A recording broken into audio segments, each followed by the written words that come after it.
I just did the craziest gig. I can just say it now. We get in there. It's Zuckerberg, Sam Altman, several Nobel Prize winners. And then these two guys are going to get up and do some improv. It's breaking bread. Thank you for being here. This is beautiful. I want to talk about this menu with you also. Please. And your new podcast, which Yes. is very exciting. A toast? A toast. Who wants to do the toast? I'll do the toast. All right, if you do like. the toast. Here's one that my I had an uncle who would always toast with "Here's to you, here's to me, best of friends will always be, but if we should ever disagree, screw you, here's to me." Bravo. And then- My daughter found this menu, Hollywood's popular Italian restaurant in, I guess this was like the 50s. No, it's got to be earlier. I hope it's Sbarro. Italian Kitchen, Hollywood, and what's that say? Argyle. Oh, that's right by my house. Oh, it is? Yeah. Does that building look familiar? Yes, it does. I know exactly where that For building real? is. Yeah, that's I think that's right by the Pantages Theater, right? Is that Yeah. what's there now? A Best Buy? Boy, I hope so. I love a Best Buy when I need a dongle of some sort. But yeah. I love an old menu. I know. It's the best. There was a book of old menus I saw in my dentist's office, and I was going to steal it, and I was like, oh, I'll leave it. It's a perfect time when your mouth is open to be looking at an old menu. This is great. Look at the prices on that stuff. And this is where it gets political, folks. Inflation's real. Yeah, this is great. I somebody else had pointed out. I mean, yeah, come on, half a spaghetti and a ravioli for 70 cents. 70 cents. Amazing. Meatballs and mushroom sauce for 80 cents. I was at Cipriani last night in Beverly Hills. Great joint. Not on my dime. Thank goodness. And I think the spaghetti, no, the ravioli, Yeah. was like $45. $45. Yeah. And I hate to be an old man yelling at the sky. I know. But it is kind of like, I don't think ravioli should be $45. Homemade ravioli with meatballs or mushroom sauce, 80 cents. Comes with cheese, bread, breadsticks, and butter. Some of those great Son of a menus too. bitch. I think there was one from it was a place downtown, an old LA place downtown, and I think the menu was from the 20s, and it was something like, a pheasant wrapped in a suckling pig, with a demi-glace and with cheese sauce, and you're just like, dear God. Yeah. Why? Yeah. Why are you eating that? And you're just like, everyone's just having like lobster thermidor for lunch with their 4 martinis. It's kind Yeah. it's pretty cool. So insane. Tuna and deviled eggs. There was rabbit on here somewhere. Yeah, rolled beef steak. Bring it back. Close down the Best Buy. Put this back. Whatever. Fried rabbit cacciatore. Ooh, that would be good. Belgian hair, to be clear. Thank God. Belgian hair. If it's not Belgian, don't even put it in front of me, to be honest, when it comes to hair. This is so amazing. Do you want an espresso or anything? Are you okay? Do you guys have espresso? in Yeah, here? we have espresso. Do you have a waitstaff here? Or how Yeah. what's the living wage situation with the waitstaff? Is it split tips? What are we doing? We don't really talk about that. It's this is kind of a safe space. Did you ever wait tables? Yeah. Well, no, I was a busboy. Oh, I was a busboy. That's how I paid for my first car. really? Yeah. Which was? A 1980. No, it was 1978 Toyota Corolla. Probably still running. $1,600. Nice. See, Baby inflation shit again. orange with a little racing stripe down the side. Oh yes, I know this car exactly. And I started working there before I could drive. I started working as a busboy. Italian place? No, it was a like a dinerish in a hotel. Uh-huh. And I bussed tables there and got all my money and got the car like a month before my birthday. And then did you stay on working after you got the car, or was it just the car? No, because it was just the car. Okay. And I was in school. Oh, yeah. I still have to go to school. I was 13. I got it 3 years before I could drive. And I couldn't work the morning breakfast anymore. Yeah. So then I hung around the hotel. I did some like putting dance floors together, like that kind of stuff. Yeah. And and then it kind of petered out. Wow, putting dance floors together, that also sounds like something from like a time gone by of like, yeah, we called the dance floor guys. They put in a dance floor in the old roller rink and we had the sock hop. Yeah, exactly. Call Tom Papa, he'll rip it down again. Yeah. Do we have espresso capability with just you two on the board? Joey, you can do it? I'd do an espresso if you got one, but Yeah, we'll take it. it's the afternoon. We'll take 2, please. Yeah, amazing. And if at any point you want to yell at the staff, you can. Okay, great. Guys, We encourage it. Splash. Tell me about your new podcast. well, I think you'll appreciate this. You know, I've been in Hollywood now I just hit our 10-year anniversary. Wow. So And- you went to this restaurant. I went to this restaurant when it on the day this restaurant. The day I moved here was the day it closed. Ah, son of a bitch. Yeah, and you know, I had my first and last meal there. The podcast is called Get It to Dutch, and what it is me and my 2 closest longtime comedy buddies. We all moved here from Chicago at the same time. We had sold a pilot, you know, bright-eyed and bushy-tailed, arrived here, you know, we had shot the pilot. I think I was driving across the country and got the news that the pilot didn't get a pickup when I was like in Texas. Oh, really?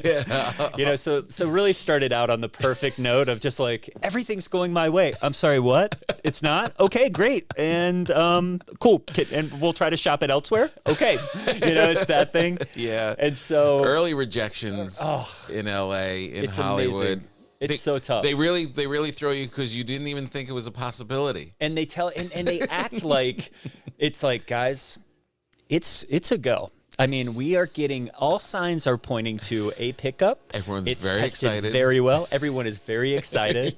And then, you know, you get the call of just like, yeah, the president of Viacom that had never heard of it and didn't like it. You know, it's like one of those things. Yeah. And so, you know, these are the guys. We were a group out of Chicago called Cook County Social Club, and so the podcast is actually about 3 struggling screenwriters, loosely based on ourselves, right? That are trying to get a screenplay to this fictional producer named Dutch Huxley. So every week we come in and read a piece of one of the screenplays we're working on, and it's sort of like fully produced table read. Yeah. But you know, as these things go, it's really kind of a satire of our time in Hollywood and all the shit that these guys are going through. Right. And of course, we're recording out of my friend's, you know, North Hollywood, North Hollywood studio basement apartment where we're sitting on weight benches and thank you, sir, looking at Scarface posters, you know.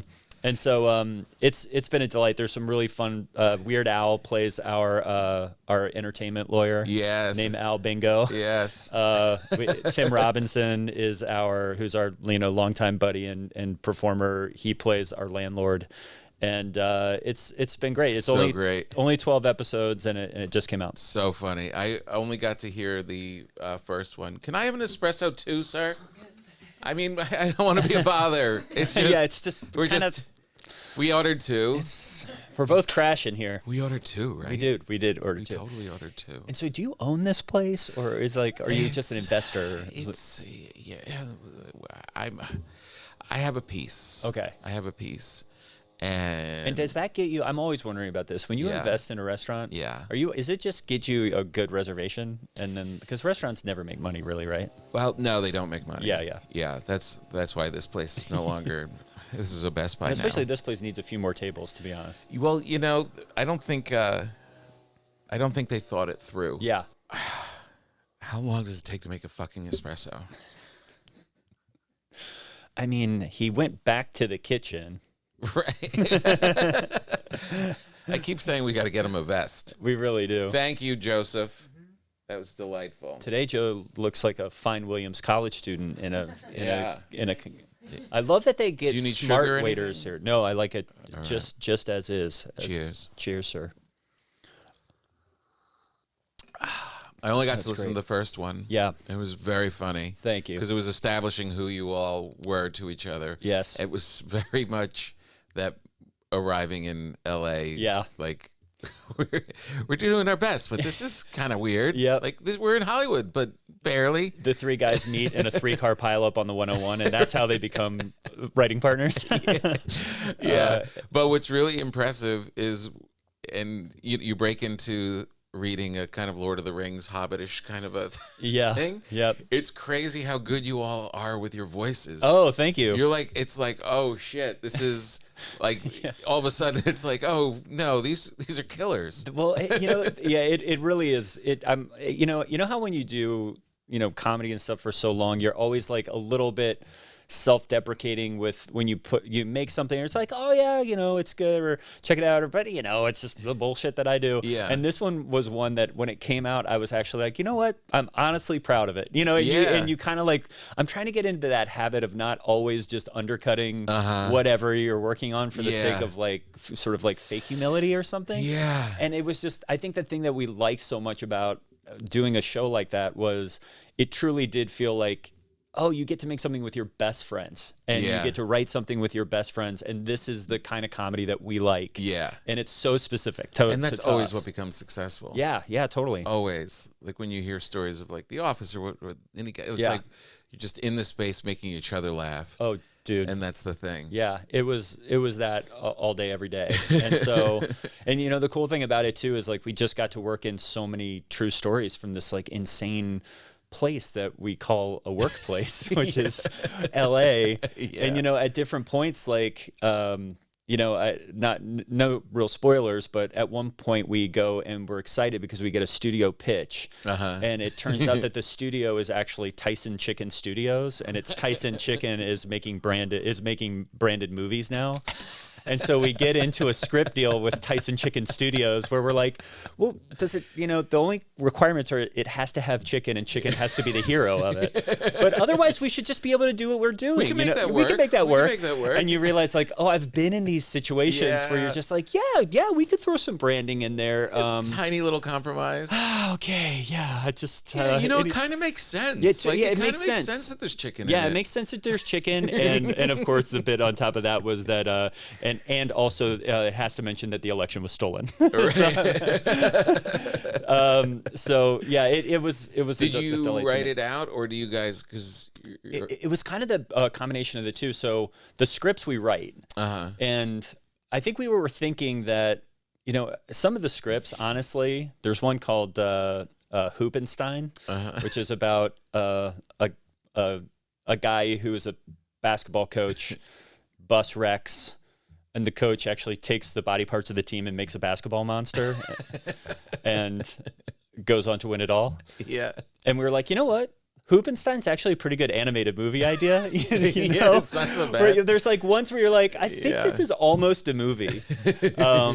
But then all the table talk is improvised. And we had spent so much time working on the movies that we had all these back pocket bits to kind of bring in anyway. So, And how long did you work with each other in Chicago?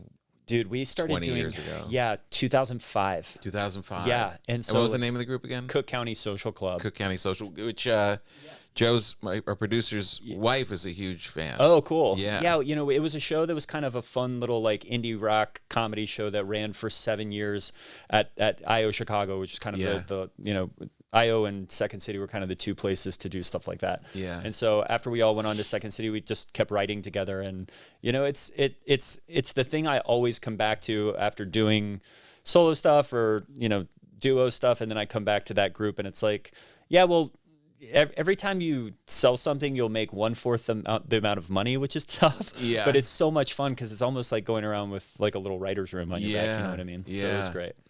Who's more of the producer in that group? Oh God, that's a great question. It's probably me, unfortunately, because it's like not really a title I ever wanted, but it's just, I don't know if you're like this. I have a feeling you are because you are someone that always struck me as a comic that had his shit together. And like, it's like, when you're the one that at least even has the most of their shit together, you kind of have to be the one to like send out emails and like get things on track. And I'm always like, I'm not actually the most organized of all of us, but I kind of end up being the producer anyway. Right. So that's good. Yeah. I'm learning that skill for sure. I'm learning that skill. Let's take a minute to, as we can do here in the booth, toast Trump. I'm sorry. Toast all of our leaders. To all of our leaders. To all of our leaders. Let's bitch a little. Yeah, let's do it. we did Live from Here together, We did, yeah. which was Prairie Home Companion. It was. And I met you and your lovely wife, Holly, at Jones on 3rd. Yeah. It was the first time we met. Yep. And as they were putting it together. Like it was yesterday. Yeah. And it was super exciting that Prairie Home was going to keep going with Chris Dealey as the host. Yep. And then they put me in charge of the spoken word. Yep. So it was like, let's gather some funny people that can do it. Yeah. And I'm not sure who introduced us. Joey I think Ryan. One of the producers on the show, had seen me at Largo. Right. And had been like, do you guys, come from a sketch background? Yeah. And so, which was really cool because you guys had very clear, like, visions of like what your muscles were. Like, this is what we've got. Yeah. And we cobbled together this thing, and it was really a blast. It was like really fun. It was chaotic and insane. And we got to do Prairie Home Companion until they changed the name, and then they made it Live from Here, and then they fucked it up. And that's what I'd like to bitch about. I would love to bitch about this. They really screwed that thing up. They did. And, I have kind of like, in retrospect, first off, I got to say, it was a crazy couple years where I don't know at what other opportunity I will be afforded to be like, and now you're getting to play at Carnegie Hall. Do you know what I mean? I mean, there were, or the Ryman, great. Or like, these truly like life moments where if you could not be too stressed out in those moments to be like, you know what, this is a blast. Really cool. And we're traveling like with other great talented people. And then you got like Jeff Tweedy standing next to you. Yeah. And, Yeah. I keep, Holly and I were laughing the other day. We did a show at, we did a show at Town Hall and when Paul Simon was the guest. Right. And this isn't a bitch as much as it is like, you know how when you meet when you're around a lot of celebrities, the celebrity sparkle kind of shifts, where you're like, in LA especially, you're like, oh, that's that person, cool. Yeah. Or you're like, oh, I don't ever want to be near that person. Or there's not too many people that you're, at least for me, like that I get like truly starstruck of like, you changed my life. Right. These are my top 3 people. Yeah. I would say Paul Simon's in my pantheon. And when he did the show, I remember the whole cast and everybody in the show was standing stage right. Paul Simon's on stage. For some reason, I'm the only one standing stage left. So he finishes his song and walks off stage left, and it's just me and Paul Simon standing there. So now I'm like, I gotta say, like, what do you say? and I just remember, well, first, I mean, it kind of looked like the Twins poster or something, where it's just like, or the Simon & Garfunkel album cover, right. Just like me and Paul Simon. And I think I was just like, so, that first time you played that one in a while, huh?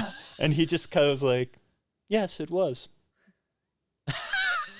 Long, awkward silence. And then you're just stuck stage left with Paul Simon. And I was like, I don't have a joke. I don't have a follow-up. And then we both kind of like looked at our feet for a while before he wandered off into the darkness. And I was like, that's a moment that I'll remember forever. The best. Yeah. I had a good John Prine moment when we were in New Orleans. Yeah. We did the show in New Orleans. I've told this before, but I'll tell it again because I don't know if I even shared it with you at the time. Yeah.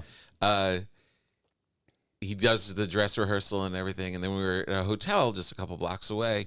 So we had a little time between dress and the show. Yeah. So I go scurrying back, and I just watched him do his sound check, and it was just insane. Roy Scovel was like in tears. Yeah. Because I never even heard of this guy. And he's just crying. And I'm in the elevator. I get in the elevator. They don't know I'm part of the show. And he's with like his manager and somebody else. And they say, John, the show's at 7, but they want you back there at 5. And he's like, 5? That seems a little early. Yeah. They said, yeah, but it's they really want you to get there. And he said, you know what? Let's go over at 6:30 and see what these people look like nervous. Isn't that amazing? Let's see what they look like nervous. And thank God you heard that, because I'm here to tell you they would have been nervous had you not had this little piece of information that's like, he's going to be coming in late. He's coming. That's amazing. But it was really, it was like this real big traveling circus. Yeah. With all these insane musicians. And like 18-wheeler. And then we had this we got to like be on planes with other funny people. Yeah. Which, in this business, a lot of times you're by yourself. Yep. It was really great. And our sketches were really funny. Yeah. And it was really good, and it was really gaining ground. Yeah. Like it was Finding sticking on itself, NPR. Yeah, the voice of everybody and how to do it and the whole thing. It was really great. And then they started shrinking the spoken word. Yep. And shrinking it, and then we'd be backstage, and they'd be like, we'd have 5 sketches. We're only gonna do 2, and then I don't know if we're gonna make this last one. And it was just like, just felt it. And we wrote all week, I know, yeah, rehearsed all week, I know, and then and they just kept it. The music was taking over, yeah, which is, I understand it because that was Chris's love, and he's the host, and I could see it happening. But there was also other people involved that should have been protecting it. Yeah. And they didn't. And when it that's the part I'd like to bitch about. Yeah, I have feelings for sure. And I think it was always to me like when you go to a show like that is a variety show. Yeah. Like the variety is the part that I always love because you're just like, you would have, Rory Scovel's going to come on. John Prine's going to show up late and sing a song. And then, then you got a cool, fun sketch, a fake commercial, and then another cool song. Yeah. And I always I was a Prairie Home Companion listener. Yeah.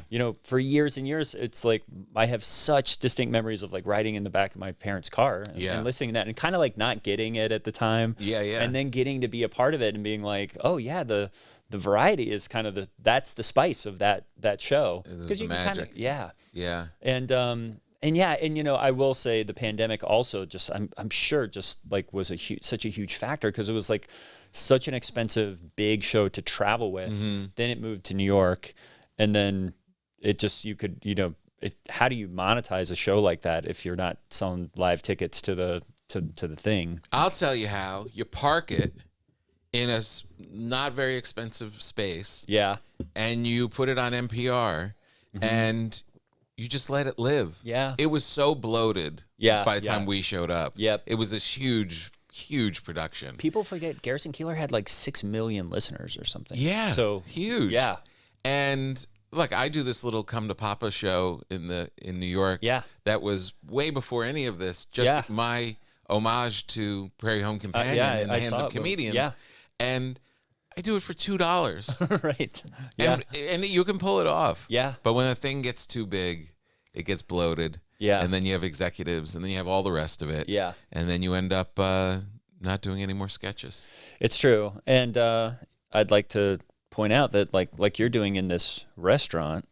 Thank you. It's pretty cool that you are making your own thing and putting it out there for the people. And that's kind of I think it used to be something, and this is part of the bit, I think, even of the podcast that I was talking about, our new Get It to Dutch podcast, which is just the whole joy of it is just not waiting for someone to tell you, to do something, to just make it. You can just make it. You can just make it. And I know. if 12 people listen to it, I honestly don't care. Yeah. We already got to make it, and it's out there. Yeah. And but I would, I'm still itching to work on a variety show.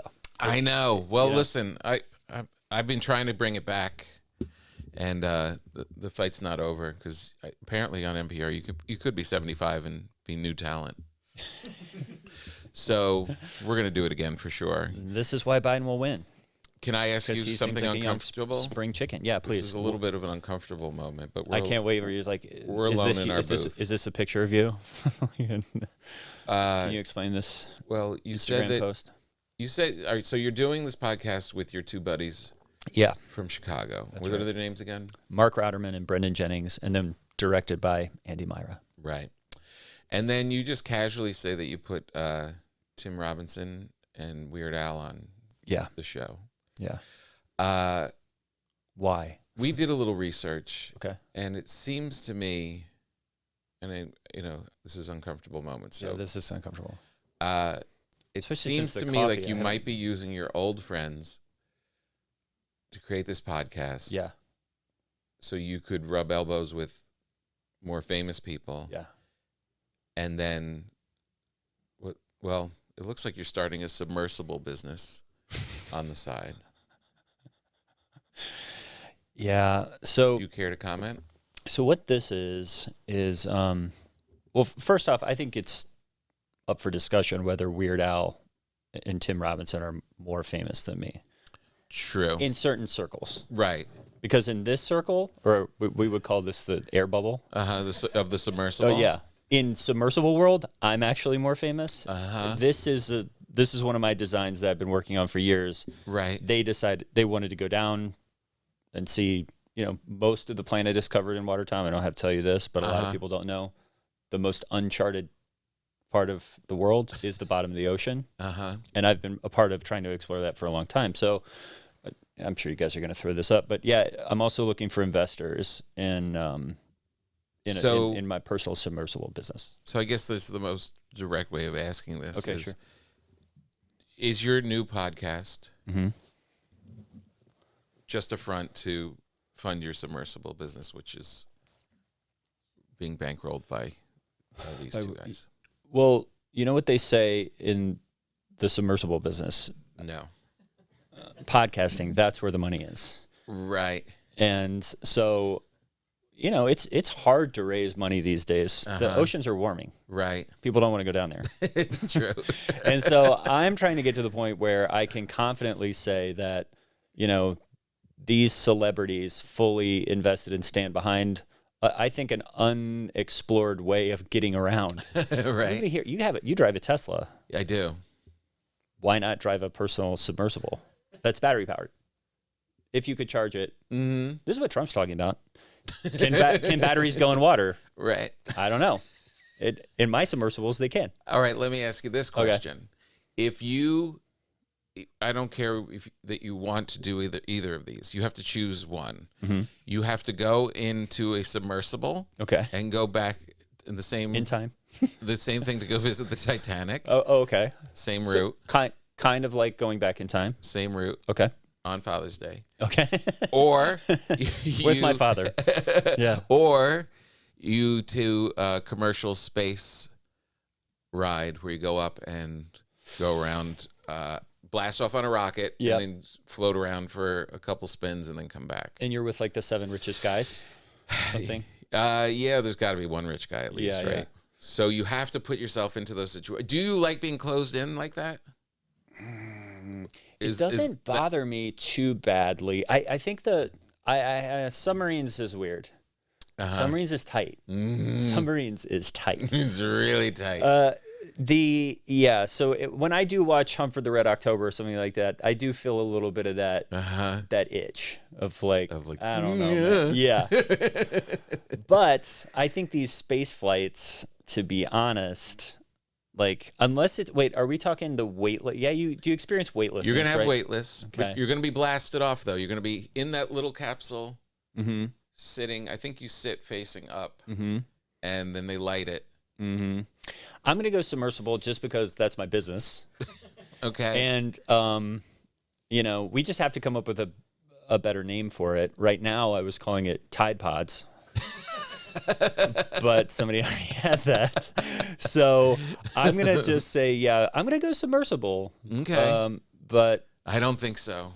Really? I think I go to space. But you fly a lot. I do fly a lot. You haven't had the experience of being in one of our submersibles. So once you do that, you're never going to fly again, my friend. You're going to take a submersible to every gig, to every non-landlocked gig. Joe, you've been with me on this concierge key journey. Oh, dude. You got it? No. Greg and I, when we were traveling for Prairie Home Companion, live from here, we were both desperate when we found out there was such a thing as concierge key on American Airlines. I would say that 80%, and I'm not exaggerating, 80% of green room conversations around the time we were doing this show were about what lounge, what credit card, what points, and what exclusive benefits one could get while flying. And I came out of it knowing more than I ever wanted to know. You were actually my tutor in 2 ways. TM, you got me into meditation. Good. You still do it? Still do it. Nice. Every single day. Good for you. And flight awareness, and basically perks of flight awareness. And when I found about concierge key, we talked about it constantly. Well, we both hit executive platinum. Yeah. And we both showed each other text messages of like, we're in. Yeah. And then, about a year and a half ago, they came a-knocking. Okay. There's no way to figure it out, like how many miles they don't tell you. They just show up. At your door? At your door with a tag. In your bedroom. Heavier than any piece of metal you've ever held. Wow. And it says concierge key, and you put it on your luggage, and you are now in SUVs being driven to your connecting flight. Okay. Just being whisked out of the airplane down to the tarmac and to your connecting flight. This is huge. I'm so happy for you. It is. I'm really happy for you. It's such a dream. Is there a concierge key lounge? There's not a concierge key lounge, but you get to go in the flagship lounge and check your bags in the flagship. Okay. No matter what you're flying. Okay. The one thing that they don't do, which I think they should fix, is there has to be some way when you end up on another flight, like if you're going for some reason there's no American flights and you end up on another airline, there's no way to let the other people know in the waiting area that you're better than them. That you're so much better than them. Like, I'm just visiting, but this is like, there should be something going on. Yeah. That these people on United know you got a big shot slumming it today. Why don't they give a gate announcement where they say, like, we welcome our service members aboard. Let's give them a round of applause or whatever. I think they should be giving concierge key members a round of applause. I like it. Because as a man of the people, I get so into these, I'm so quick to abandon my socialist roots for like some tiny perk that makes me feel better than someone else. And all I want is to be at the gate and being like, I'm sorry, please hold.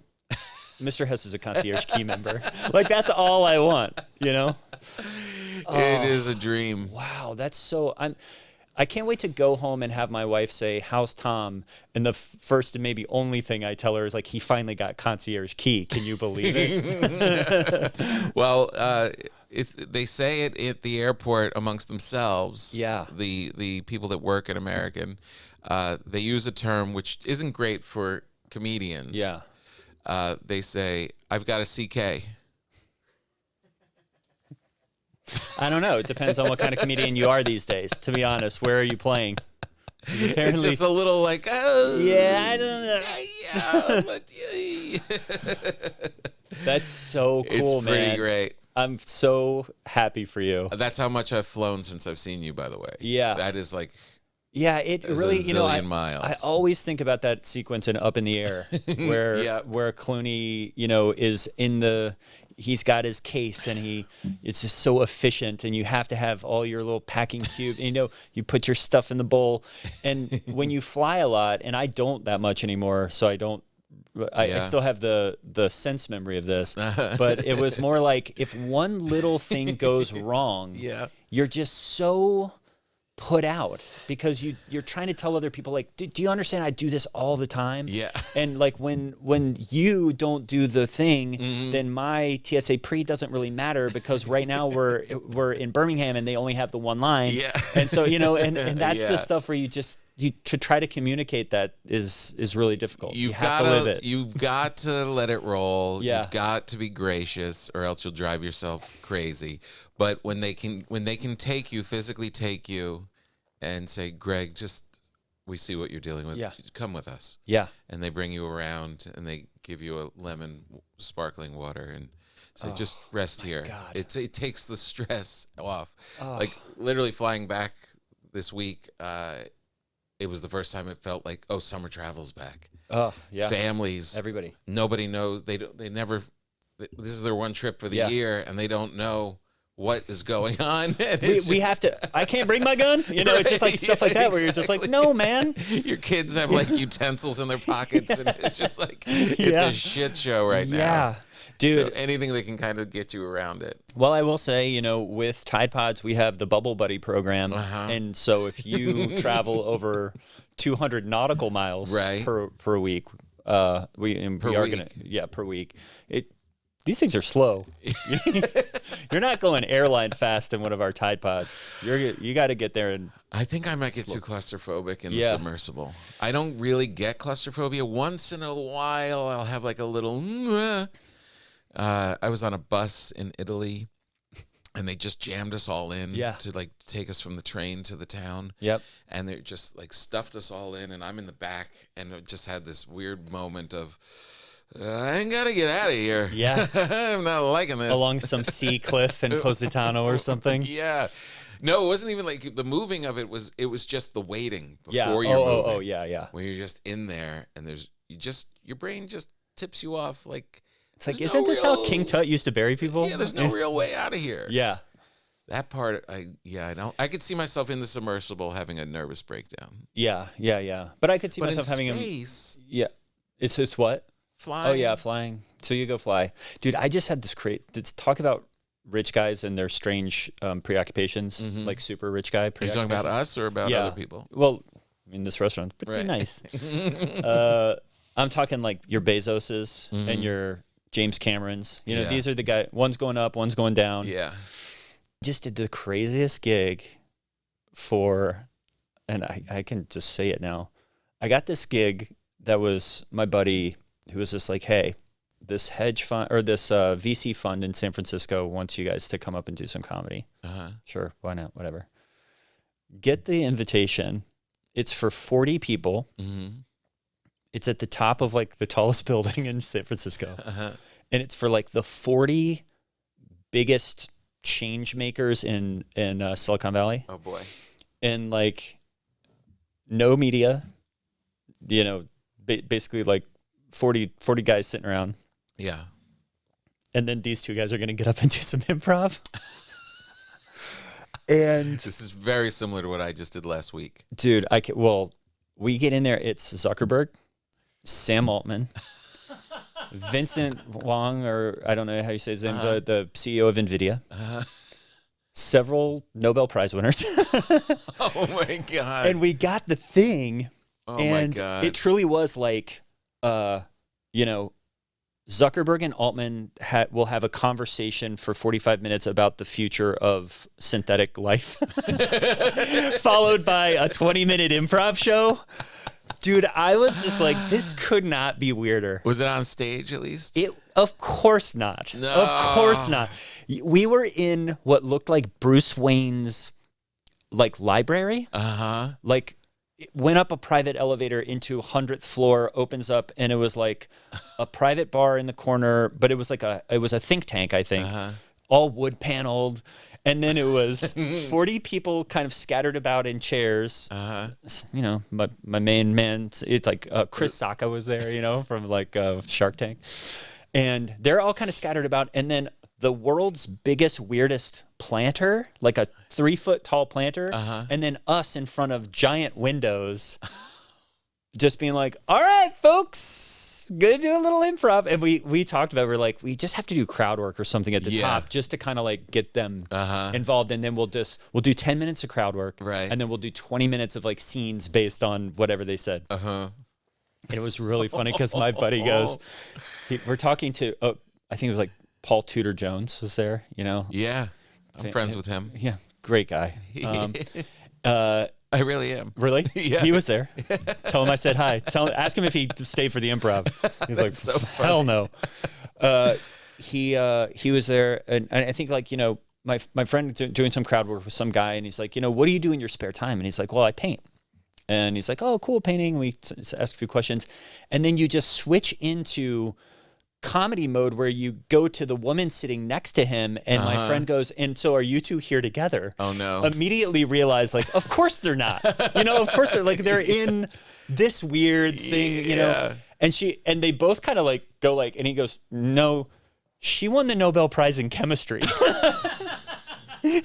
And immediately we have to be like, oh yeah, of course. Yep, you're probably not his date. And then, you know, we had to be like, and so what's going on with chemistry? You know, it's so insane. What was your gig? How did it go at the end? You know what? It crushed. Like the improv crushed. And it was, but then I got super scared because I was like, dude, they all were like coming up to us afterwards and being like, so how do you do that? Yeah, it's magic. You know, like you made up all that? You didn't, and it was like, yeah, when you do it for a long, you just kind of do it. And then I was like, are they trying to like hack? Just be like, guys, I have an idea. How do we figure out an AI that can do that? Right. And I did have that moment of like, surely they're not going to disrupt improv because it's the one thing after puppeteering and poetry that's never going to make you a living. But like, it really was that weird thing of just like having people ask super specific questions of like, so when you said this and he said that, how did you come back to this? Whoa. And it just seemed very Silicon Valley-y, very wild. That's amazing. A weird gig. Oh, that's so crazy. That is an insane room. An insane room. And then you're just kind of like, all right, see you later. And then hopefully it's like, maybe I'll run into Chris Sacca one day on Shark Tank and be like, what about my Tide Pods? This is a thing, Chris. Did you get anyone's numbers? No numbers, but yeah, actually, of all the people I talked to, he was the coolest. I would say Chris Sacca was the coolest. Oh, yeah. Like an actual, like, interesting dude that seemed like he was up to cool stuff. Right. And lives in Montana now and really into climate change technologies to help save the planet and stuff like that. Jeez. But yeah, a bizarre moment when that is amazing. Where you're like, and I guess like we have to give ourselves credit, right? Of like being like, yeah, they can't do that. Yeah. It's something that I would be like, when it comes to this, this is my thing. This is my thing. Yeah. Your thing is making $1 billion or whatever. Yeah. And it's the same thing with stand-up, I'm sure, where you're just like, yeah, at least this, this is a very specific skill, and that's why you get to do it. You know? Yeah. Oh, what a weird thing. It is so weird because I always catch myself in these moments, like in those situations where you're pretty much the same age as a lot of those guys. Absolutely. And you know what I mean? Like, what choices did I make? Where did I? Yeah, like why? How did? Wait, can I still do this? Is it possible, or am I? Like I'm kind of locked in. Okay. You made Facebook. You made Facebook. Okay. Wow. Cool. I got a couple ideas. It is amazing. What was the gig you did that was like? Was it a similar thing, like money people, like investors or something? Yeah, it was lawyers. And it was in this weird WeWork space. And it was like real successful guy brings me in. He just wanted to add comedy to it. Yeah. And there were no chairs. And there was 20 guys. Yes. Not one woman. And they're all just drinking beer and eating Chick-fil-A. Yep. Kind of like, Oh, they are just like us. Just be, trying to be like us. Yeah. And now I'm standing among them. Yeah. And now, or we're all going to stop you talking, and he's going to talk now. Yeah. And they don't get the, like, how to set somebody up. Whoa, you want to hear my intro? Yeah. The intro was hilarious. Yeah. Super nice guy. Yeah. I ended up hanging with them, for a while after. They mean well. And yeah, he was completely into it. But his intro, he never intros comedy. He said, I love this guy. Tom Papa, and I've known him from these podcasts and whatever. And I figured it'd be good to have comedy tonight. And then I was like, when they brought up his name, and I was like, Tom Papa isn't he too big to do this? And apparently he's not. That's a pretty good joke. He wasn't joking. He went, I'm going to shut up now. And then kind of like quickly walked off. Handed me the mic. Thanks so much, Alan. So I just started riffing on them, just crowd work. I tried doing a couple jokes. They don't care about it. They're just hanging out, making the corporate gig is so specific, and I think people don't realize it's like always the ones that you're like, well, you got to kind of do this because they pay. It's like the ones that you're like, yeah, I'll go to San Francisco to do weird like improv for Sam Altman. Yeah, but they all, dude, this just happened. This is a crazy one, and this is 1 week after I do the San Francisco gig. I do this show called the Improvised Shakespeare Company. Yeah, which is huge. Really fun show. So great. And we get a gig to do an app launch. Now, we never do that type of thing. Yeah. It's like a theater show. You know what I mean? Yeah. But for some reason, our booker was like, it's this app launch. It's in a theater. You'll just do your show. It's fine. We get to the gig. And right before we're like going in, we get a text that's like, hey guys, don't mention the app. The app's not ready actually, but it is Jordan's birthday. So just that, okay, just go with that. And we're like, wait. Like we don't do birthday parties. You know what I mean? So you're kind of very suspect. Yeah. So as we're getting dressed, my friend Joey looks down the hall and he's like, I think I just saw Chris Pine walk in. And we're like, okay. Cool.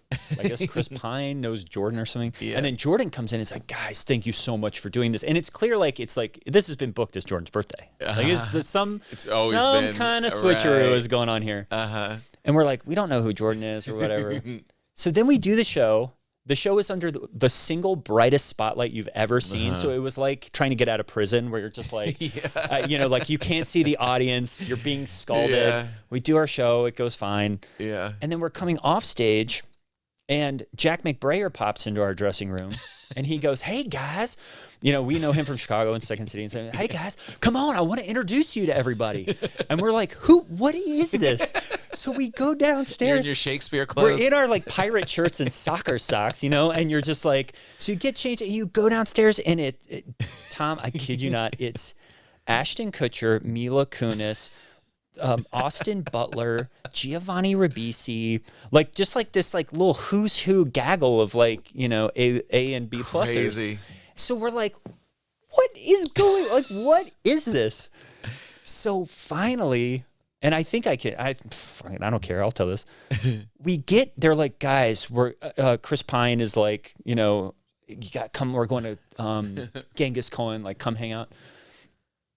So we're at Genghis Cohen. I'm trying to get Jack to be like, who is this is after the show? You've done the show. Done the show, going to hang. Successful show. And, Austin Butler's life has been changed according to him. He's just like, I've never seen anything like that. Yeah. Same reaction from the Silicon Valley guys. Like, how is that possible? Yeah. And I'm like, please, can I be a barista in Dune 3? Like all I want is just like, give me a little something here. Yeah. And we go, and then this woman sits at our table and is acting pretty wild. And I'm just like, okay, I don't know who these people are. Yeah. I find a friend at Genghis Cohen. I'm like, hey, who's at her table? And he's like, oh, that's Bijou Phillips. And I'm like, oh, okay, so that's, and she kept saying like, my dad was a musician. And I was like, oh, who's your dad? And she's like, not telling. And I would be like, I don't want to have to play guessing game of who your famous dad was, And so I'm like, oh, John Phillips, right? Yeah. Mamas and the Papas, Bijou Phillips. Bijou Phillips married to Danny Masterson. Or no, Bijou Phillips was married to Danny Masterson. Oh. Danny Masterson's brother is Jordan. Oh. We got bait and switched into a weird, maybe Scientology thing, maybe like a... Yeah. And so then where I'm just like, what is this gig, Yeah. Are all those people Scientologists? No. All those people, is. Ribisi is. And there were some Scientologists up in there. Right. And, And Masterson was, right? Masterson was. He's away, right? He's away. For a long time. He's away for a good long time. Oof. And that's his brother. Yeah. Oof. And we were just like, this is the weirdest gig of all time. That is so strange. And now I'm like weirdly Where was it? Here? It was at Brain Dead, which is like the old movie theater on Fairfax. Oh, right. And I was like, and now I'm even nervous that I just told this story because I'm just like, now the Scientologists are going to find me. But it was like another one of those things where you're just like, what is this gig? You end up in such strange places. So bizarre. And I like full transparency. I don't think like Jordan Masterson was any way a part of that whole thing. Yeah. Like I think as far as I know, he's like a good guy and a nice guy. Yeah. But it was like one of those things where you're just like, huh. Yeah. What's so crazy, like I called my wife after the gig and I'm walking through New York and I tell her this funny little story. I'm there with 12 guys, just eye contact because there's no stage, there's nothing. And she's going, my 12 best lawyer friends. I was like, it wasn't bad. Yeah. I've been in every single situation. There's nothing you can come up with that I've been in places where there was an open bar 2 feet from me. Oh, I know, and they said, just dude. do a half hour. And you're like, what? And Why? they don't turn the music off. Or, Yeah. Like, there's so many. It really at this. Ladies and gentlemen, Mambo number 5 and Tom Papa. Yeah, it's like, yeah. Isn't it crazy? It is such a funny thing that you Yeah. take these gigs because you're just like, yeah, I want to work, and Yeah. you don't really like go down the full like. It could be bad. It could be, Yeah. usually they're good. And this one was like the show was good. And Chris Pine, my close personal friend, Chris Pine is a nice guy. But how did the Shakespeare thing develop? the Shakespeare thing was just, it started in Chicago where one of the guys the guy who started the show was basically just like, hey, there's like a short form game in improv that you like improvise in a different genre or style. Right. And he had the idea of like, could we take that and just make it a 90-minute play, where we do an improvised play based on an audience title. And then the cool thing about it is everybody in the show was kind of a Shakespeare fan, a nerd, and everybody kind of in the show was a improviser first and a Shakespeare nerd second, but we all kind of got really into like, reading the plays, and we would do like meetings with like a professor who would like, give us little quizzes and stuff. Wow. So we all got pretty versed. Yeah. And then, I really just like chalk it up to the talent of those guys is just like, then, I mean, I've been doing it for now, like since 2005. I've been doing it a really long time. So, now we get to do these great runs so like good. Kennedy Center and things like that. And it's been. Oh, really? Yeah. Yeah. We do the Whoa. Kennedy Center now every year for a month in December. For real? Yeah. So that's been a blast. Because I've only seen it at Largo. Yeah. And my daughter was blown away. Yeah. She was just like, it's so good. It's special, so creative. yeah. It really is special. It's like it's now I'm the Silicon Valley guys, but it's literally how do you do that? literally is like, wait, that you've seen improv in short like bursts and whatever, but to have a full play kind of met out and be that, it's really, really and this impressive. is when I find out you start an app that is to figure out how to improvise in the style of Shakespeare. Yeah, and it's like I gave it all to Tom that day. I told him exactly how he did it. Then he disrupted the space. And they just bought a submersible company. And now he's off on his own. But did you ever have those gigs where you were just like even in the worst gigs where you still just like, hell yeah, at least I'm doing the thing? You know what 100%, I mean? 100%. Yeah. But not until later. Really? Yeah, I think because your ego's involved younger. Yeah. Or earlier. You can't believe there's something like your ego's taking a shot. Like you're in this weird position. Yeah. It's not going well and I'm to blame. Right. And then at a certain point, I'm not to blame. Yeah. I know what I'm doing. Yeah. You guys had great intentions and this is not how you put together a show. Right. And it's completely a mess. Yeah. And that's why literally like I did this thing in Salt Lake City that was just like they had no idea what they were doing. And 15 years earlier, I would have been like, oh my God, screw those people. I am not going up. Yeah. I am not doing this. It's all fear. Yeah. It's all protecting yourself. I'm not doing that. You got to lower the music. You got to change the lights. Yeah. Now I go, where's the stage? Yeah. Okay. That rules. I'll see you in 20 minutes. And they're like, what? Okay.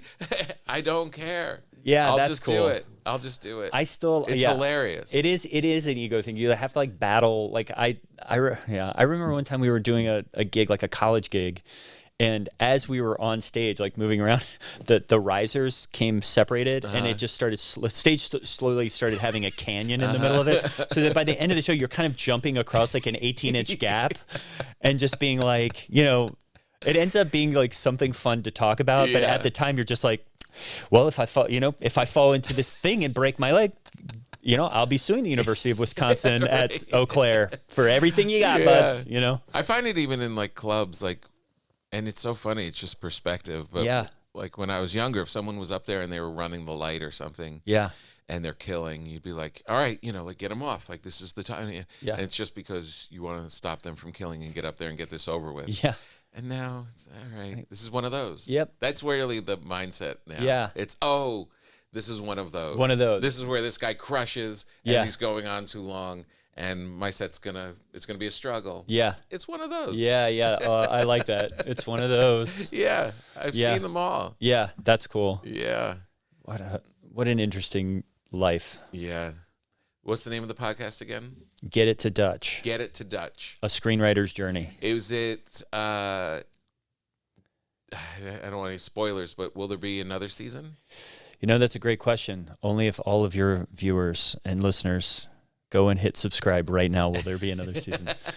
It's an interesting time in podcasting because, like the highly repeatable, no preparation type podcasts are so much easier to make. Yeah. And this one, like you said, like when you listen to it, it's got some production to it. It's got music, it's got sound effects, and it has a lot of writing to it. Yeah. And so that's something that, people don't want to necessarily shell out a lot of money for it these days. But I'm hoping that even if we don't end up doing another season, that it might even be something that we would continue on our own, because honestly, it was like I said, we had so much fun doing it. So good. Yeah. And like I said, when you guys kick in, like all of a sudden, like you're screwing around these little improv and you're messing around with the apartment, and then it kicks into like voices and like you're really reading the thing. It's like, oh man, these are killers. I can't wait to hear the rest of them. Thanks for listening. It's like going to a movie with your eyes closed. Yeah. Say hi to Holly. I will do. Thanks so much for having me in your gorgeous restaurant. Yes. We can validate your parking. Would you like to? I parked on the street, Tom. I'm still a man of the people. Would you like to leave a review or yell at the staff? The coffee was good. Okay. I didn't even eat it. I'm kind of sad I didn't eat the bread the entire time I was doing this podcast. Has anybody ever done that? There's been a couple people. Sam Morrell took it and just started chewing it like it was a donut. So the presentation I think it's great. Better to take it home. Okay, presentation great. Coffee good. It took a little while to hit the table. But this is the first restaurant I've ever been to where someone simultaneously is running a tech setup, right, while also having to run hot coffees out of the kitchen. But it seems like a job that should be able to be executed. All restaurants should have streaming capabilities these days. It's something that's my other business that if you want to talk about that. You're not a sort of Weird Al Tim Robinson level, but in my new business, which is live stream your eating. Live stream eating. Yeah, live stream eating. Okay. So it's a very similar setup, and I'm still looking for investors. So coffee's decent. Service lacking. Service lacking. Company good. Company good. Company good. Should anyone be fired? Well, I thought now people are sort of quiet quitting. Isn't that the new thing these days? And I wouldn't be surprised if you get a couple of those today, to be honest. It's like, I don't think I can deal with the abuse. But yeah, we're going to have to probably scale back in this place by about 50% in terms of staffing. It's inflation. Yeah. And again, that's why I'm voting for Trump. It's global. Yeah. Thanks for being here. It was great catching up. Always great to see you. All right, you too. Thanks, man. Got it, Joey.